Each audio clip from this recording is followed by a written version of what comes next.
আরে পাগলা, তুমি তো 1990 সালের রিজেক্ট মাল। এনায়েতুল্লাহর মতো পাগল, ওইটাও কাফের থেকে অনেক সরে আসছে। বাংলাদেশে একটা পাগলা বক্তা আছে, সে মন্তব্য করতে যে বলেছে আব্বাসী এখন এই কথায় কথায় কাফের বলে না।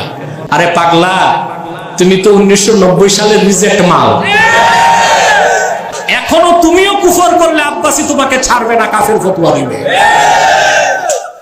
আমরা কোন দলের দালাল নই, ইসলামের স্বার্থ রক্ষা আমাদের উদ্দেশ্য। বেটা, গাঁজা যে খাইছো মাপ মতো খাও নাই, আর যা খাইছো তা তো মেয়াদ উত্তীর্ণ গাঁজা। তুমি কারে নিয়ে খোঁচাখুচি করো? সাবধান করে দিচ্ছি, তুমি যাকে তাকে নিয়ে যা খুশি তা বলবা না। এমনি তো পচে গেছো, তারপর তোমার অবস্থা হবে কেরোসিন। সাবধান হও, আদব নিয়ে কথা বলো। তোমার তো পড়াশোনার বহর কি তা জানা আছে। গাইতে গাইতে গায়ক হওয়া যায়, আলেম হওয়া যায় না। আচ্ছা ভাই, এই যে ঢাকা মেডিকেল কলেজে বা হসপিটালগুলোতে প্রতিদিন শত শত ক্যান্সার রোগী যাচ্ছে না? তো ক্যান্সার ধরা খায় কখন? ডাক্তার বলার পরে না আগে?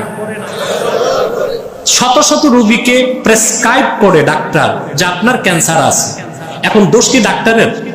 ডাক্তার বলাতেই রোগীর ক্যান্সার হয়েছে, না ক্যান্সার হওয়াতে ডাক্তার বলছে? বেটা, মেয়াদ উত্তীর্ণ গাঁজাখোর মৌলবীরা,